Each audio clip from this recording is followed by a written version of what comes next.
ప్రకటన గ్రంథము 20వ అధ్యాయము మరి 5-6 వచనాలు మనం చదువుకుందాం.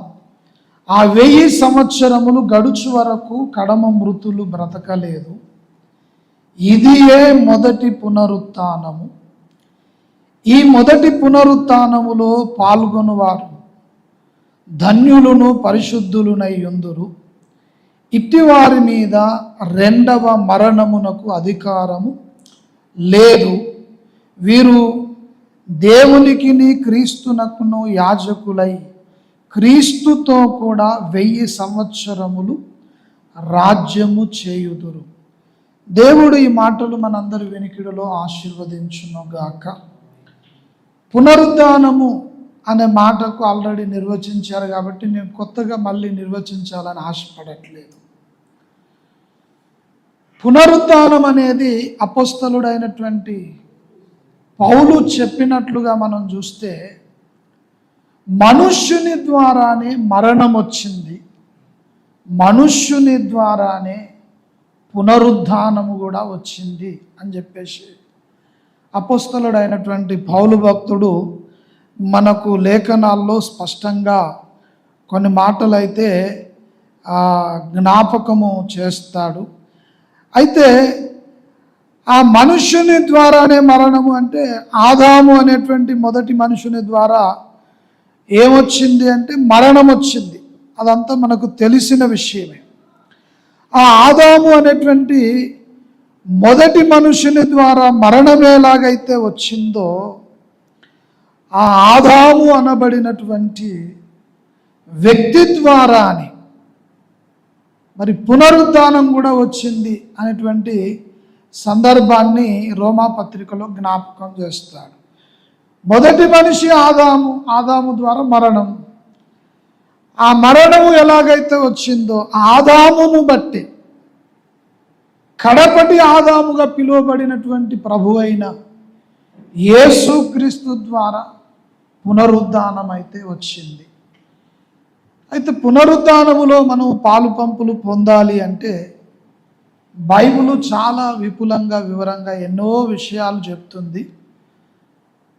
నేను కూడా బైబిల్ కాలేజ్ చేశాను. అందులో నాకు నేర్పిన పెద్దలు ఏం చెప్పారంటే 7 పునరుద్ధానాలు ఉన్నాయని చెప్పారు. కానీ ఆ 7 పునరుద్ధానాలు మరి పరిశుద్ధ గ్రంథమైన బైబిల్లో ఉన్న లేఖనాలను బట్టి వాళ్ళు కూడా చూపించారు. అదే వాస్తవం అని కూడా నేను అనుకున్నాను. అయితే రెండవ సందేశం ఇస్తూ దైవజనులు బాబురావు గారు అన్నారు ఏంటంటే చాలా సంతోషం అనిపించింది నాకు. ఏమని అన్నారంటే వారు మరి యేసుక్రీస్తు వారి యొక్క పునరుద్ధానమునకు ఇతర పునరుద్ధానాలకు చాలా తేడా ఉంది అనే ఒక మాట వ్యక్తీకరించారు. అందుని బట్టి నేను దేవుని స్తుతిస్తున్నాను. అయితే ఎవరైతే మరి చనిపోయిన తర్వాత కూడా లేచారో లేచిన వాళ్ళందరూ కూడా మళ్ళీ ఏమైపోయారంటే చనిపోయారు. కానీ యేసుక్రీస్తు ప్రభువారు లేచిన తర్వాత మాత్రము చనిపోలే. ఆయన చనిపోకుండా మరి ఏమేమి కార్యాలు చేశాడో స్వార్థ సేవకులు ఇస్రాయేల్ అన్నగారు కొంత మధ్యలో ఇస్తూ కొన్ని విషయాలు మనం గుర్తు చేశారు. ఇప్పుడు లాజరు లేచాడు కానీ మళ్ళీ చనిపోయాడు. యాయిరు కుమార్తె చనిపోయింది, లేచింది, మళ్ళీ చనిపోయింది. విధవరాలు కుమారుడు లేచాడు, మళ్ళీ చనిపోయాడు. ఎలీషా యొక్క మరి ఆ యొక్క సమాధిలో పెట్టబడినప్పుడు సైనికుల్లో ఒకడు లేచాడు, మళ్ళీ చనిపోయాడు. ఇలాగ చూసుకుంటే బ్రతకడం చనిపోవడం, బ్రతకడం చనిపోవడం అనేటువంటిది క్రమక్రమంగా జరుగుతూ వచ్చింది. కానీ యేసుక్రీస్తు వారు చెందిన పునరుద్ధానం మాత్రం చాలా డిఫరెంట్గా ఉంది. ఆయన చనిపోయి తిరిగి లేచిన తర్వాత మళ్ళీ చనిపోలే, ఇక ఎప్పటికి కూడా చనిపోడు. యేసుక్రీస్తు పునరుద్ధానం అనేది చాలా డిఫరెంట్. దానికి కడమ మరి చనిపోయి లేచినటువంటి భక్తుల యొక్క లేచిన దానికి చాలా వ్యత్యాసం అనేటువంటిది ఉంది. అయితే పునరుద్ధానం అంటే వాస్తవానికి ఏంటంటే చనిపోయి తిరిగి మళ్ళీ చనిపోవడం కాదు. చనిపోయి తిరిగి ఇక లేచి యుగ యుగాలు అలాగే ఉండేదాన్ని పునరుద్ధానం అని నాకు అర్థమైంది. బైబిల్లో వాస్తవానికి రెండు పునరుద్ధానాలు ఉన్నాయి, వాస్తవిక పునరుద్ధానాలు. అవి ఇందాక దైవజనులు పెద్దలు నాకంటే ముందు తండ్రి సమానులు పెద్దలు వారు చెప్పారు. మరి యోహాను సువార్త 5వ అధ్యాయంలో చెప్పబడినటువంటి సంగతులు, తీర్పు పునరుద్ధానం ఒకటి ఉంది, జీవ పునరుద్ధానం ఒకటి ఉంది. దాన్నే దానియేలు గ్రంథంలో 12వ అధ్యాయంలో మరి చెప్పినటువంటి విషయాన్ని కూడా కోడ్ చేస్తూ చెప్పారు. తీర్పు పునరుద్ధానం ఎవరికి, జీవ పునరుద్ధానం ఎవరికి అంటే బైబిల్లో మనం గమనిస్తే, పరిశుద్ధ గ్రంథమైన బైబిల్ను లోతుగా పరిశోధన చేస్తే మనకు అర్థమవుతుంది ఏంటంటే భూమి మీద పుట్టిన ప్రతి వ్యక్తి తల్లి గర్భములో పిండముగా రూపింపబడిన ప్రతి వ్యక్తి తప్పకుండా ఏమవుతాడు అంటే తిరిగి లేస్తాడు. బైబిల్ చెప్తున్నటువంటి విషయం నాకు అర్థమైంది. యేసు నమ్మిన వాళ్ళ నమ్మని వాళ్ళ సంగతి తర్వాత, కానీ నమ్ముకున్నా నమ్ముకోకపోయినా నమ్మిన వాళ్ళు లేస్తున్నారు, నమ్ముకోని వాళ్ళు కూడా లేస్తున్నారు. అయితే నమ్మిన వాళ్ళేమో మొదటి పునరుద్ధానములో ఉంటున్నారు, నమ్మని వాళ్ళేమో రెండవ పునరుద్ధానంలో ఉంటున్నారు, తీర్పు పునరుద్ధానంలో ఉంటున్నారు.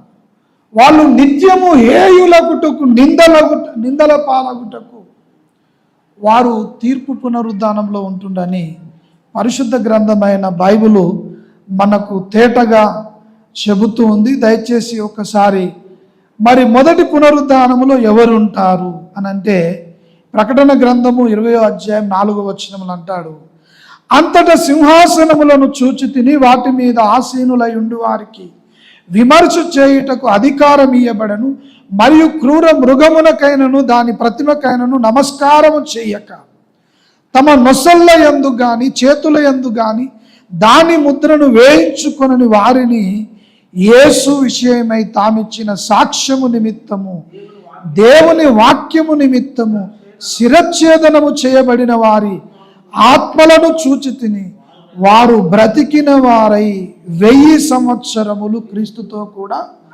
రాజ్యము చేసిరి. ఆ 1000 సంవత్సరములు గడుచు వరకు కడమ మృతులు బ్రతకలేదు. ఇదియే మొదటి పునరుద్ధానం అన్నాడు. మొదటి పునరుద్ధానంలో ఎవరుంటారు అంటే ముద్ర వేయించుకొనని వారు అన్నారు. రెండవది క్రూర మృగమునకైనను దాని ప్రతిమకైనను నమస్కారం చెయ్యని వారు అని చెప్పాడు. మూడవది దేవుని యొక్క వాక్యము నిమిత్తము యేసు సాక్ష్యము నిమిత్తము శిరచ్ఛేదనము చేయబడిన వారు. వీరేమవుతారటంటే మొదటి పునరుద్ధానములో ఉంటారట. ఈ మొదటి పునరుద్ధానములో ఉండడానికి మరి క్రూర మృగానికి సంబంధం ఏంటి, తర్వాత మొదటి పునరుద్ధానములో ఉండే వాళ్లకు 666 ముద్రకు సంబంధం ఏంటి, మొదటి పునరుద్ధానములో ఉండే వాళ్లకు యేసు నిమిత్తం హతసాక్షులుగా మార్చబడడానికి గల కారణాలేంటి అని కనుక మనం పరిశోధన చేస్తే, మరి పునరుద్ధానము అనే మాటకు వస్తే నాకు అర్థమైందంటే ఇందాక దైవజనులు చెప్పినట్లుగా బాప్తిస్మము ద్వారానే పునరుద్ధానం అనేటువంటి మాట ప్రారంభమవుతుంది. అసలు యేసు యొక్క మరణములోనే పునరుద్ధానం అనేటువంటి మాట ప్రారంభమవుతుంది. మనందరికీ తెలుసు, రోమా పత్రిక 6వ అధ్యాయం 3 నుండి 6 వచనాల వరకు మనం గమనిస్తే గనక క్రీస్తు యేసులోనికి బాప్తిస్మం పొందిన మనం అందరం ఆయన మరణములోనికి బాప్తిస్మం పొందుతున్నామట. చాలు. ఇప్పుడు ఆయన మరణములోనికి మనం బాప్తిస్మం పొందుతున్నామట. ఆయన పునరుద్ధానములోనికి కూడా ఏమవుతున్నామంటే అసలు బాప్తిస్మం అంటేనే యేసునాథుని యొక్క మరణ పునరుద్ధానాల సాదృశ్యమే బాప్తిస్మం. ఆ బాప్తిస్మములోనే మనకేం కనబడుతుందంటే పునరుద్ధానం కనబడుతుంది. అసలు యేసునాథుడు భూమి మీదకి వచ్చిందే వాస్తవానికి చెప్పాలంటే యేసయ్య ఎట్లున్నాడు మళ్ళీ తిరిగి మనల్ని అట్లాగే ఆదామును మొదట ఎలా చేశాడు తిరిగి మరలా ఆయన రాజ్యములో యుగ యుగాలు తరతరాలు ఆయనతో పాటు మరి రాజ్యమేలుటకు సహవాసం చేయుటకు మనల్ని మరి అలాగు చేయడం కోసమే భూమి మీదకి యేసునాథుడు వచ్చాడు అనేటువంటి సంగతి మనందరికీ తెలుసు అని నేను నమ్ముతూ ఉన్నాను. అయితే ఒక చిన్న మాట నేను జ్ఞాపకం చేసి ముందుకు కొనసాగాలనుకుంటున్నాను. ఏంటంటే అపోస్తలుడైనటువంటి పౌలు భక్తుడు రోమా పత్రిక మరి 8వ అధ్యాయములో 17వ వచనములు అంటాడు, మనము పిల్లలమైతే వారసులము అనగా దేవుని వారసులము, క్రీస్తుతో కూడా మహిమ పొందుటకు ఆయనతో శ్రమపడిన ఎడల క్రీస్తుతో కూడా వారసులము అని చెప్పేసి అంటున్నాడు. అంటే మనం పిల్లలు కావాలంటే తప్పకుండా బాప్తిస్మం పొందాలి. ఆ బాప్తిస్మములోనే ఏం ఆరంభం అవుతుంది అంటే పునరుద్ధానము యొక్క శక్తి ప్రారంభం అవుతుంది. ఆ పునరుద్ధానం యొక్క శక్తి ప్రారంభమైనటువంటి మనము మరి పునరుద్ధానములో పాలు పంపులు పొందాలి అంటే తప్పకుండా పెద్దలు దైవజనులు ఇందాక డాక్టర్ కిషోర్ గారు అనుకుంటా వారు సంజయ్ గారు అనుకుంటా వారు చెప్పినటువంటి మాటల్లో మనం విన్నాం ఆల్రెడీ. దాన్నే నేను మీకు గుర్తు చేస్తున్నాను. ఏంటంటే దేవుని యొక్క శరీరములోను రక్తములోను మనము పాలువారమైతేనే తప్ప మనము అంత్య దినమున లేపబడము అని చెప్పేసి అంటున్నాడు. ఈ మృతుల పునరుద్ధానము అనేటువంటిది మరి ఎప్పుడు జరుగుతుంది, ఎలా జరుగుతుంది అని అంటే మనందరికీ తెలుసు. ప్రకటన గ్రంథములో 7 బూరల సంగతి దేవుడు చెప్పాడు. 7 బూరలలో ఆఖరి బూరను కడబూర అంటాం. దానికి చక్కటి తార్కాణం అపోస్తలుడైన పౌలు గారు చెప్పిన మాట ఏంటంటే మరి కడబూర మ్రోగుతుంది, మృతులు అక్షయులుగా లేపబడుతారు, రెప్పపాటున మనం ఏమైపోతామటంటే మార్పు చెందుతాము అంటాడు. ఈ మార్పు చెందుట అనే విషయానికి వస్తే సహజంగా మరి పునరుద్ధాన విషయంలో 7 పునరుద్ధానాలని నేను బైబిల్ కాలేజీలో నేర్చుకున్నాను యాక్చువల్లీ. మరి యేసయ్య పునరుద్ధానానికి వాళ్ళు లేచిన పునరుద్ధానాలకు ఒకవేళ పరిశోధన చేస్తే వాళ్ళు ఏమైపోయారంటే లేచిన తర్వాత కూడా కొంతకాలం బ్రతికి మళ్ళీ చనిపోయారు వాళ్ళు. కానీ యేసునాథుడు లేచిన తర్వాత ఆయన ఆ పునరుద్ధానము యొక్క శరీరముతో ఆహారం తిన్నాడని బైబిల్ చెప్తుంది. తర్వాత ఇటువంటి ఏవి కట్టడాలు ఆయనను ఆపలేకపోయాయని బైబిల్ స్పష్టంగా చెబుతుంది.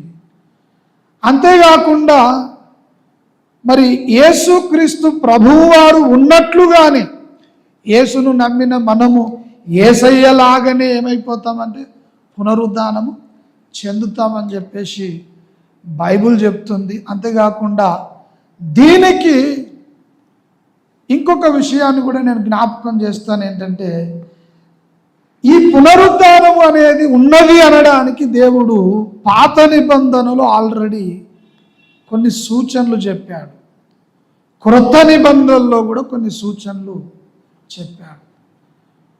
పునరుద్ధానము ఉన్నది అనడానికి రుజువు ఏంటంటే ఆ కొరింథీయులకు రాసిన మొదటి పత్రిక 15వ అధ్యాయంలో 2 ఘట్టాలు జరుగుతాయి. ఒకటేమో చనిపోయిన వాళ్ళందరూ కూడా ఇందాక అయ్యగారు చక్కగా స్క్రీన్ మీద చూపించి చెప్పారు. భూమి మీద ఉన్నటువంటి మొక్కల్లో ఉన్నటువంటి ప్రత్యేకతను గురించి అపొస్తలుడైన పౌలు చెప్పినట్లు, పక్షుల్లో తర్వాత ఇతరమైన వాటిలో ఉన్నటువంటి ప్రత్యేకతను గురించి చెప్పినట్లు, మరి మొక్క విత్తనం పెట్టినప్పుడు అది ఎలాగూ చచ్చిపోయి లేస్తుందో అలాగే మనం మంటికి మన్ను అయిపోయినా ఏ దానికి అది అయిపోయినా కూడా ఏమైపోతామంటే లేస్తాము. అయితే ఆ యేసుక్రీస్తు ప్రభు వారి యొక్క బూర శబ్దం, అది కడబూర శబ్దం వినగానే మృతులు ఏమైపోతారంటే అక్షయులుగా లేపబడతారన్నాడు. తర్వాత అప్పటిదాకా ఒకవేళ బ్రతికుంటే, ఇందాక అయ్యగారు గుర్తు చేశారు, బ్రతికున్న వాళ్ళు ఏమవుతారంటే చచ్చిపోరు, మార్పు చెందుతారు. బ్రతికున్న వాళ్ళేమో మార్పు చెందుతారు, చచ్చిపోయిన వాళ్ళేమో ఆ పరదైసు నుండి, తెస్సలోనికీయులకు రాసిన పత్రికలో మరి అపొస్తలుడైన పౌలు 4వ అధ్యాయంలో చెప్పినట్లుగా మనం గమనిస్తే, ఆ వారి యొక్క ఆత్మలు యేసయ్యతో పాటు వస్తాయి. యేసయ్యనేమో మధ్యాకాశానికి వస్తాడు, బూరం రోగుతుంది, ఆత్మలు వచ్చి ఎవరి శరీరాలు వారు ధరించుకుంటారు అని బైబిల్ స్పష్టంగా చెప్తుంది. ఇప్పుడు బ్రతికున్న వాళ్ళు మార్పు చెందడం, తర్వాత చనిపోయిన వాళ్ళు రెప్పపాటున లేవడం, ఈ రెండు ఒకేసారి జరిగిపోతున్నాయి. జరిగిపోయిన తర్వాత మరి గమనించాలి ఏంటంటే, వీళ్ళు మనం కలిసి వెళ్ళిపోతామట. దానికి సాదృశ్యంగా ఏలియాను దేవుడు ఎట్లా తీసుకుపోయాడు? బ్రతికుండగానే తీసుకుపోయాడు. హనోకును దేవుడు ఎట్లా తీసుకుపోయాడు? బ్రతికుండగానే తీసుకుని పోయాడు.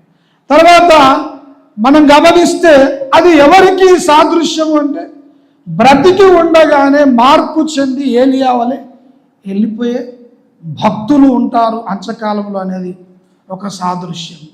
తర్వాత చనిపోయిన తర్వాత కూడా యేసయ్యలాగా తిరిగి లేస్తామనడానికి సాదృశ్యం ఏంటంటే, మోషే ఒక సాదృశ్యం, యేసుక్రీస్తు ప్రభువారు కూడా ఒక సాదృశ్యం. కనుక నాకు అర్థమైంది ఏంటంటే, ఈ పునరుద్ధానమునకు మనము పాలిభాగస్తులం కావాలంటే తప్పకుండా ఈ లక్షణాలు మనం కలిగి ఉండాలి. పునరుద్ధానంలో పాలు పొందిన తర్వాత అదొక ప్రత్యేకమైనటువంటి స్పెషలైజేషన్ అనేటువంటిది ఉంటుందని నాకు అర్థమైంది. కనుక ఈ సమయాన్ని నాకు ఇచ్చినందుకు మరి నేను కృతజ్ఞతలు తెలుపుతూ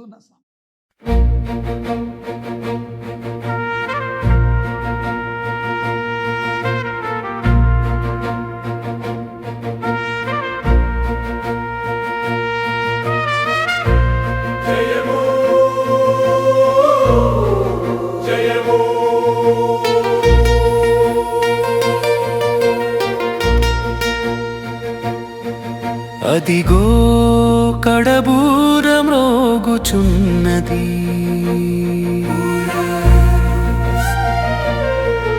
అదిగో కడబూరం రోగుచున్నది,